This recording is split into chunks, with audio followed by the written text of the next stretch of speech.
What's up, guys? Today I have an exciting deck to bring you. This is my Little Pony deck. I bought the original My Little Pony cards when they came out back in 2019 and been holding on to them. I built the deck before, but with the new Extra Life Secret Lair drop where they've released the last 4 ponies, I decided to proxy them up and then put this deck together. The goal of this deck is friendship. So there's a lot of cool stuff. I want to go right into it. We've got our custom My Little Pony Magic the Gathering Planeswalker playmat that I've had for a couple years. That was a gift, so this deck kind of fits with this. And I just hide this in my closet most of the times. So the deck consists of these 6. The main 6 from My Little Pony. All of these are silver bordered, so you have to ask permission from your play group, but none of them are super ridiculous. I want to go over them just real quick. Twilight gives all of your horse-related peoples +1/+1, and then says pay Wooburg if you control Rarity, Pinkie Pie, Fluttershy, Applejack, and Rainbow Dash. Everybody wins the game. It's a very important win con that we try to do, because nothing feels bad if everybody wins the game, especially if one person was about to win the game. This is an instant speed. Everybody wins, so everybody can be friends. We have Rarity, my little signed Rarity here. She makes rares and mythics cost 1 less to cast. These are mythic rares, so they're cheaper.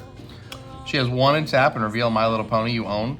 And until end of turn, target creature gains protection from each color in that character's main outfit and coat.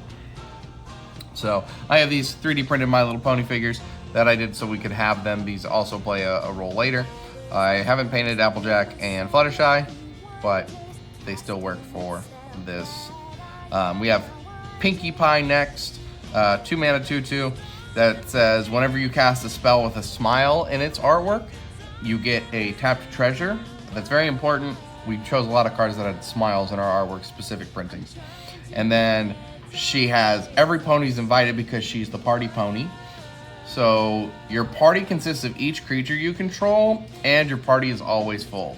I have a couple party payoffs in here that really make use of this because you can have very large parties. Next is Fluttershy. She's a defender in flying in 0/4. She has 1 in tap and put a 1/1 counter on each creature with a tail target player controls. So you can do this to your opponent's stuff too. To try to make deals. All of your ponies have tails. And then you stare down up to 1 target creature. As long as you're looking at it, it can't attack or block. So you can lock something down. Rainbow Dash is a 3 mana 2/2 with flying and haste. And whenever a creature you control with flying and or haste attacks, you get 20% cooler. This is an arbitrary number we need to track because she has an ability that you tap her. If you are at least 100% cool, you add Wooburg to your mana pool, draw a card, and then you reset your coolness. So this mana can fuel this win con if you need it. These are the only ones out of these 6 that have flying, so these are the ones that have to attack. Our last pony is Applejack. Applejack kind of makes this deck work way better. She says at the end of your turn, you put a toy onto the battlefield. That's a token. It's a 2/2 creature with that toy's name, colors, and creature types. If it has wings, it has flying. If it has a horn, you scry 2. If neither, you get a food token. So if you put Rarity toy on board, this is Rarity for Princess Twilight Sparkel's ability. You can use her to generate the other ponies and then win the game that way, which is why I have printed these ones. And then Sunset Shimmer, I just needed another unicorn because you need more scry abilities. So that's why I printed her. And you can get the win con off. So it's really cool if everybody could win the game. But what if only you could win the game? And that's where this card comes in. Platinum Angel says your opponent, as long as you control it, your opponents can't win the game and you can't lose the game. So when you activate Twilight's ability to give everybody the win, only you get the win because you're the best friend. This is a janky 6-card win condition, 7-card win condition, but you can do it, and it's kind of funny just to have this in there. So this is our first win con.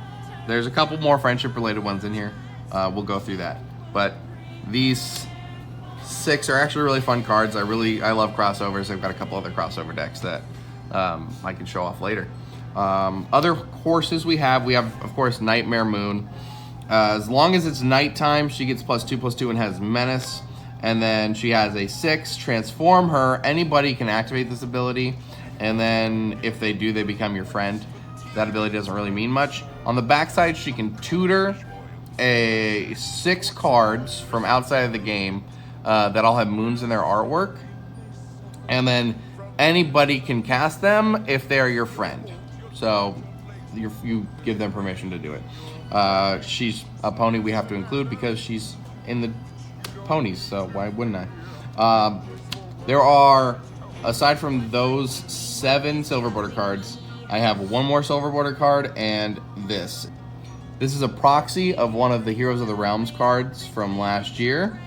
It's a unicorn and it can be your commander. These are given out to Wizards employees. They're technically not real Magic cards, but I'm gonna proxy it, I'm gonna play it because it fits the theme of the deck. Her +1 is you create a 1/1 human wizard creature token that's all colors. That helps another card in the deck. Her -3 is choose a card from Enlightened Tutor, Mystic Tutor, Booster Tutor, Imperial Recruiter, and Worldly Tutor. Copy it. You can cast the copy without paying its mana cost. She has a -8 with at the beginning of your upkeep, if you control 20 or more wizards, you win the game. That doesn't come up. She is a unicorn planeswalker. She's in the deck. The tutor ability is really nice on her. Other notable horses. We've got Emil the Blessed. Can flicker your horses, make them bigger. Kelith, the Sunmane Familiar. Whenever a commander you control attacks, put a 1/1 counter on it. It's just a good ability. It's a decently costed horse. Shadowfax. Horses you control have haste. That helps Rainbow Dash. It gives these guys haste. And whenever Shadowfax attacks, you may put a creature card with lesser power from your hand onto the battlefield, tapped and attacking, so you can get out other ponies and try to get to your win con as fast as possible. And then Lathiel, the Bounteous Dawn, is lifelink, and at the beginning of each end step, you can distribute 1/1 counters equal to the amount of life that you gain in a turn, so it just helps buff your board. These are our proper named ponies. We also have Archon of Sun's Grace. We have Crested Sunmare, specifically this artwork because she is smiling. Wave Break Hippocamp. Archon of Sun's Grace, not a pony, but makes Pegasuses. Whenever you cast an enchantment, there's not a lot of them, but it does matter. It also gives Pegasus lifelink. Crested Sunmare, other horses you control have indestructible, and at the beginning of each end step, if you gain life this turn, you get a 5/5 horse. That's great. And then Wave Break Hippocamp, whenever you cast your first spell during each opponent's turn, draw a card. It's one of those water ponies. There was a movie where there were water ponies and they went to the water ponies thing. Also is an enchantment, so it triggers the Archon. Next, we did some cute artworks. We've got Birds of Paradise. This kind of just feels like it fits there. It's also just a good card. And then the face cards from Cute to Brute. They're all smiling, and they all have that, like, My Little Pony artwork. It's Eska, God of the Tree, Bloodline Keeper. Vampires aren't really pony, but the smile is really cool, and it makes tokens, and there's token synergies in here. Archangel Avacyn and Nicol Bolas. Nicol Bolas can be like a little spike if we really want to. But these are just cute. They're all smiling, so we can get that trigger off Pinkie Pie for getting treasures. And then we'll flip them over to their backside, and they get all evil. So I've got a couple of generic cards in here that just kind of combo with the cards that we're playing. They're not really ponies, but they kind of just help the deck work a little bit better. We have Nalia. I'm not pronouncing that last part. She is the face commander from the party commander deck for Baldur's Gate. She says you can look at the top card of your library at any time. You can cast clerics, rogues, warriors, and wizards from the top of your library. This is the only thing that is of that, and Shadowfang. And Takashima. Look at that. I didn't even realize. And she has at the beginning of combat, if you have a full party, you put a 1/1 counter on each creature you control, and each of them gain death touch until end of turn. So she can just boost up your entire board. Sisei helps me go find my ponies. You pay Wooburg, search your library for a legendary permanent with mana cost equal or less than her attack, and put it on the battlefield. Sisei's just good for that. And then next we've got Bracos Party Leader.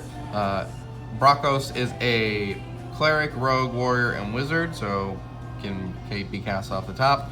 And then says, whenever he attacks, defending player loses X life, and you create X treasure tokens, where X is the number of creatures in your party.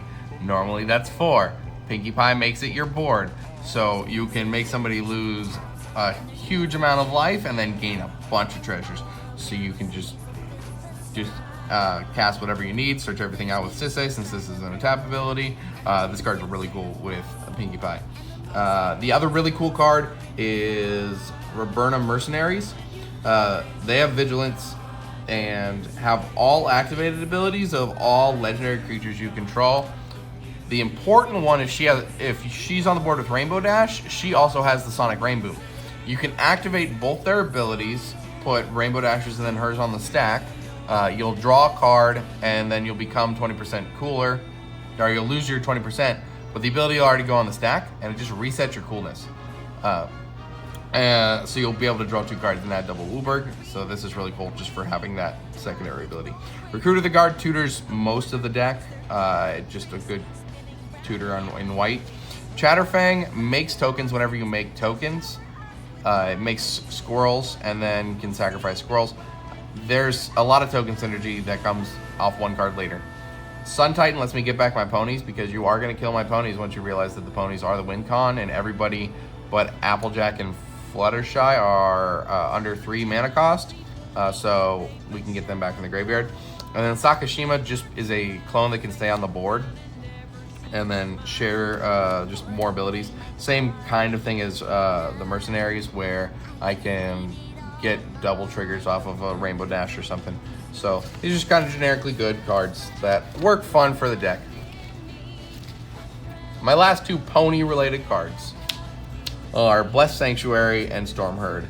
Prevent all non-combat damage that would be dealt to you and creatures you control. Helps just to protect you from red.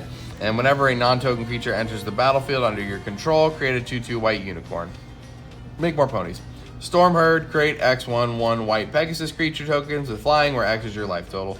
Pay 10 mana, do that. We have a bunch of ways to get 10 mana. Just make 2 more ponies. Ponies is the theme of the deck.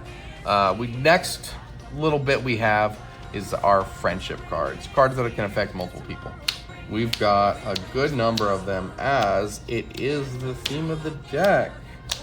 Alright. Glunch the Bestower. Not a really big fan of this card as I've played it, but he's kind of cool and he really just fits the theme.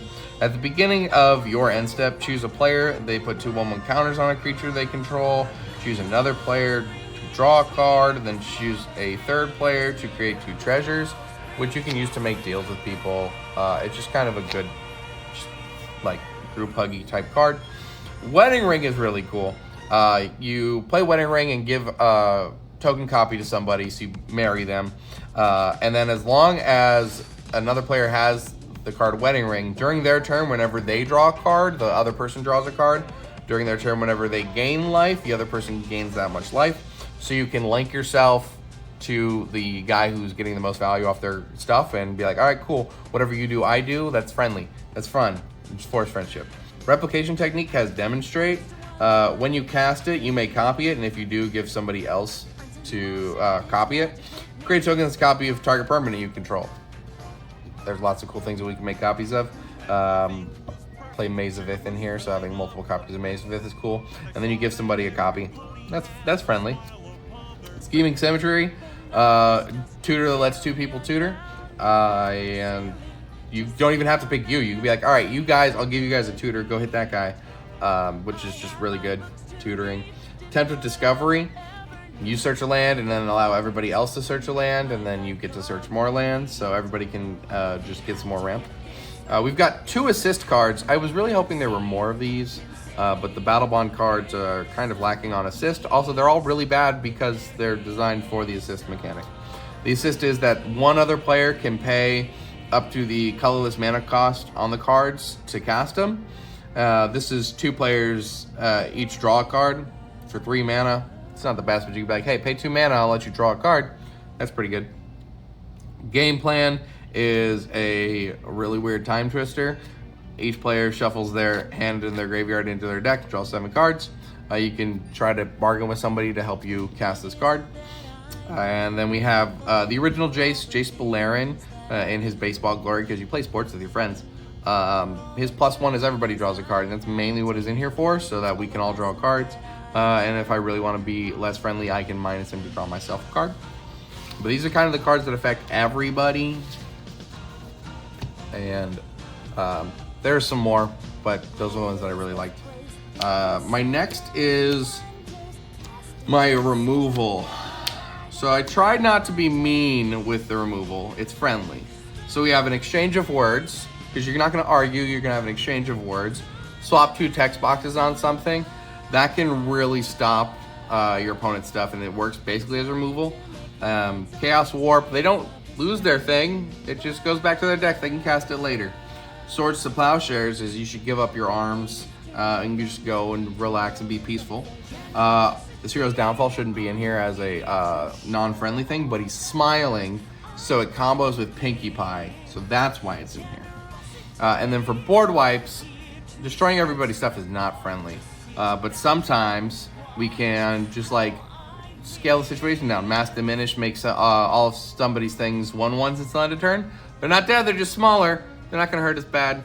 End hostilities, we gotta stop the fighting, okay? So we destroy all creatures and permanents attached to creatures. So we can just help to ease tensions here. And then sometimes you have to say farewell to your friends, and that's sad.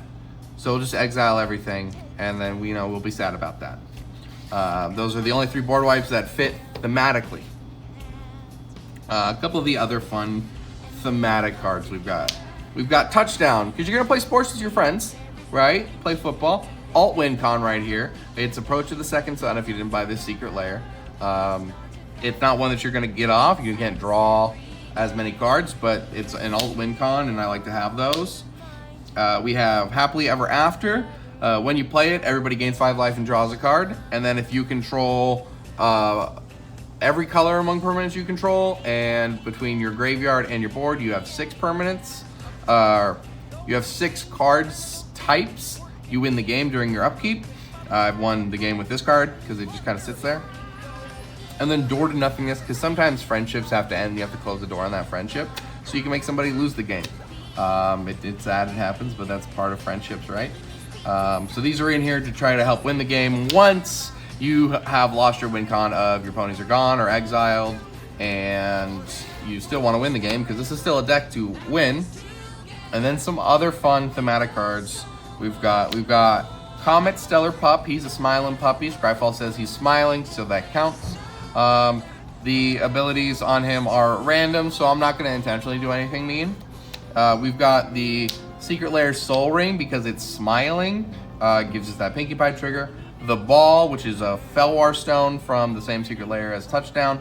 It's playing sports with friends. And then Talisman of Unity. The only Talisman I'm playing because the Unity, Friendship, I can't remember the name right now. There's something in Pony that's about Unity. So that's in there. And then we have generic good cards. I just want to go over them. We've got Arcane Signet, Chromatic Lantern. We're playing a 5-color deck. Mind Stone gives you that draw power. Rings of Barhir, which is sort of the Animus, just to get more lands. An Enlightened Tutor. This card is in here specifically to find Platinum Angel or Happily Ever After to give you that all-win con. We've got Worldly Tutors. Tutors are ponies. Farseek, 3 visits. Cultivate, the regular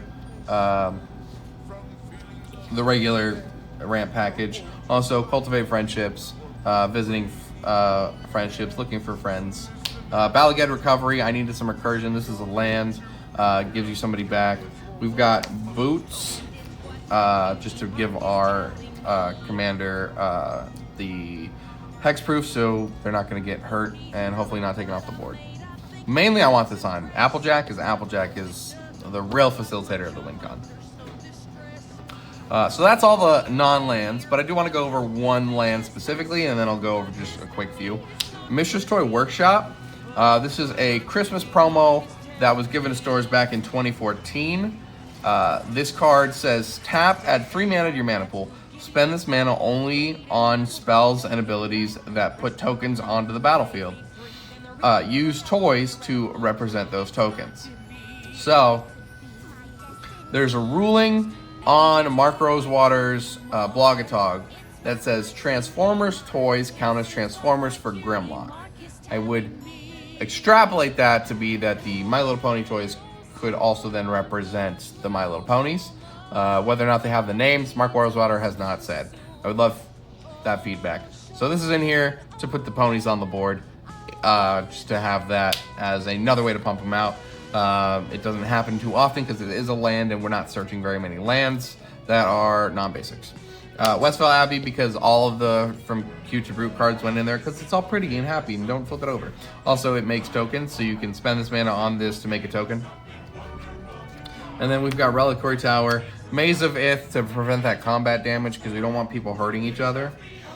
We've got the World Tree and Boseiju Who Endures. Boseiju helps you just to deal with enchantments, and then you give them a land, so you're like, hey, Constellation Prize.